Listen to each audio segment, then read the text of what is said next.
श्री दत्तात्रेय के 24 गुरु विस्तृत कथा भूमिका। प्राचीन काल में महर्षि अत्रि और देवी अनसुया के पुत्र भगवान दत्तात्रेय त्रिदेव ब्रह्मा विष्णु महेश के संयुक्त अवतार माने जाते हैं। वे महान योगी, सन्यासी और आत्मज्ञान के प्रतीक हैं। एक बार महाराज ययाति के पुत्र यदु अध्यात्म की खोज में भगवान दत्तात्रेय से मिले। महाराज ययाति चंद्रवंश के महान राजा थे। उनके पुत्रों में यदु सबसे बड़े थे, जिनसे आगे चलकर यदुवंश की स्थापना हुई, जिससे भगवान श्री कृष्ण का जन्म हुआ। परंतु यदु के जीवन में एक समय ऐसा आया जब वे सांसारिक सुखों और राजसी जीवन से निराश हो गए। उन्हें एहसास हुआ कि संसार अस्थायी है और सच्चा आनंद आत्मज्ञान में ही है।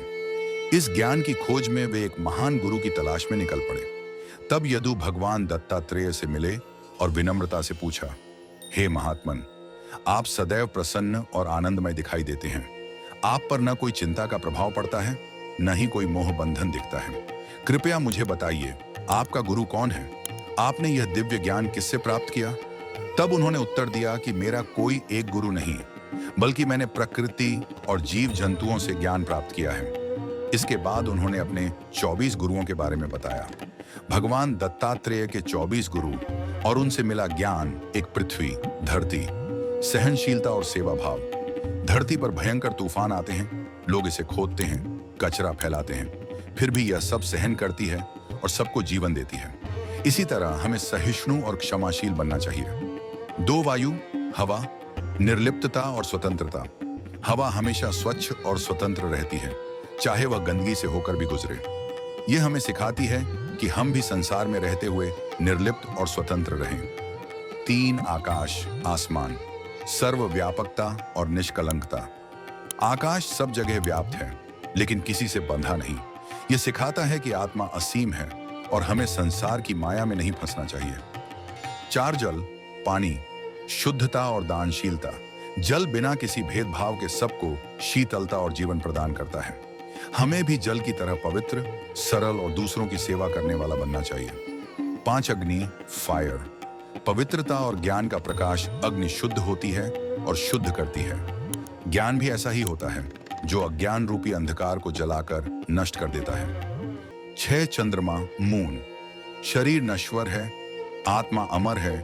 चंद्रमा अपनी कलाओं में घटता बढ़ता है, लेकिन वह हमेशा रहता है। यह हमें सिखाता है कि शरीर तो बदलता है, लेकिन आत्मा अमर रहती है। 7 सूर्य, सन। सभी के लिए समानता और कर्मयोग। सूर्य बिना किसी भेदभाव के सबको प्रकाश देता है और किसी से कुछ नहीं लेता। यह सिखाता है कि हमें निस्वार्थ सेवा और कर्मयोग अपनाना चाहिए। 8 कबूतर, पिजन। अत्यधिक मोह विनाशकारी है। एक शिकारी ने एक कबूतर के सारे बच्चों को जाल में फंसा लिया। कबूतर अत्यधिक मोह में खुद भी उस जाल में कूद पड़ा और मारा गया। इस कथा से हमें सीखना चाहिए कि अत्यधिक मोह दुख का कारण बनता है। 9 अजगर, पाइथन। संयम और संतोष। अजगर को जो भी भोजन मिलता है वह उसी में संतुष्ट रहता है। यह हमें सिखाता है कि अत्यधिक इच्छाएं दुख का कारण बनती हैं। हमें जो मिले उसमें संतुष्ट रहना चाहिए। समुद्र, ओशियन। गंभीरता और गहराई। समुद्र बहुत विशाल और गहरा होता है, लेकिन उसकी शांति को कोई भी आसानी से भंग नहीं कर सकता।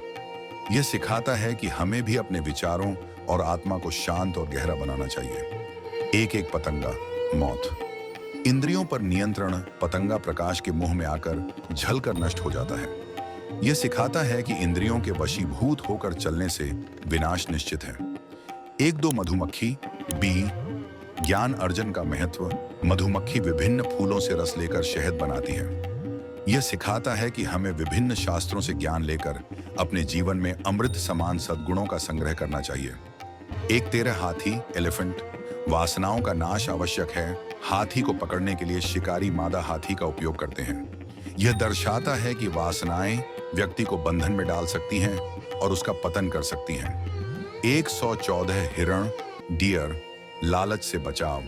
हिरण मधुर संगीत के लालच में शिकारी के जाल में फंस जाता है। यह सिखाता है कि हमें अपनी इंद्रियों को वश में रखना चाहिए। 115 मछली, फिश। जीभ पर नियंत्रण आवश्यक है। मछली सिर्फ स्वाद के कारण कांटे में फंस जाती है और मारी जाती है। यह सिखाता है कि इंद्रियों विशेषकर जीभ पर नियंत्रण रखना चाहिए। एक 16 पिंगला वेश्या, त्याग से शांति मिलती है। पिंगला नामक वेश्या को एक रात ज्ञान हुआ कि उसे धन से शांति नहीं मिलेगी। उसने मोह छोड़कर भक्ति का मार्ग अपनाया और आनंदित हो गई। एक साथ कुर्रर पक्षी, हॉक। त्याग में सुख है। कुर्रर पक्षी के पास मांस का टुकड़ा था जिसे अन्य पक्षी छीनने लगे। उसने टुकड़ा छोड़ दिया और मुक्त हो गया। यह सिखाता है कि त्याग में ही असली सुख है। 118 बच्चा, चाइल्ड। मासूमियत और चिंता मुक्त जीवन। बच्चे हमेशा मस्त रहते हैं। यह सिखाता है कि हमें भी चिंताओं से मुक्त रहना चाहिए और हर स्थिति में आनंदित रहना चाहिए। एक 9 कुम्हार, पॉटर। धैर्य और तपस्या। कुम्हार मिट्टी को गूंथकर उसे मजबूत बनाता है। यह दर्शाता है कि तपस्या और कठिनाइयां व्यक्ति को मजबूत बनाती हैं। 20 सांप, स्नेक। एकांत और सतर्कता। सांप अकेला रहता है और सतर्क रहता है। यह हमें सिखाता है कि अधिक बोलने से बचना चाहिए और सतर्क रहना चाहिए। 21 मकड़ी, स्पाइडर।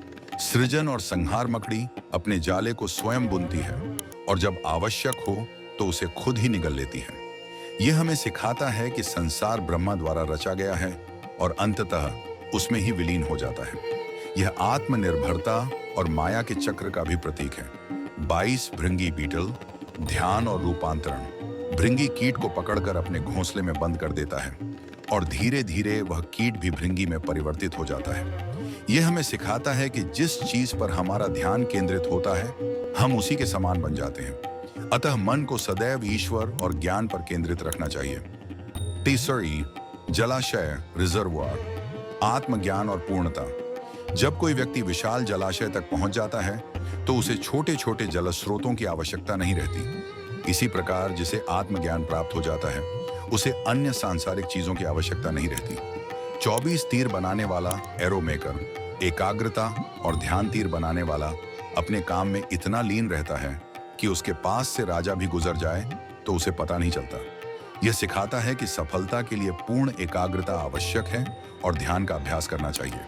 भगवान दत्तात्रेय के ये 24 गुरु हमें सिखाते हैं कि सच्चा ज्ञान प्रकृति और जीवन के अनुभवों से प्राप्त किया जा सकता है। निष्कर्ष, भगवान दत्तात्रेय की यह शिक्षा हमें संसार को एक विद्यालय मानकर हर अनुभव से सीखने की प्रेरणा देती है। इस ज्ञानवर्धक कथा को सुनने के लिए वीडियो पूरा देखें और सनातन धर्म की और कथाओं के लिए चैनल को सब्सक्राइब करें।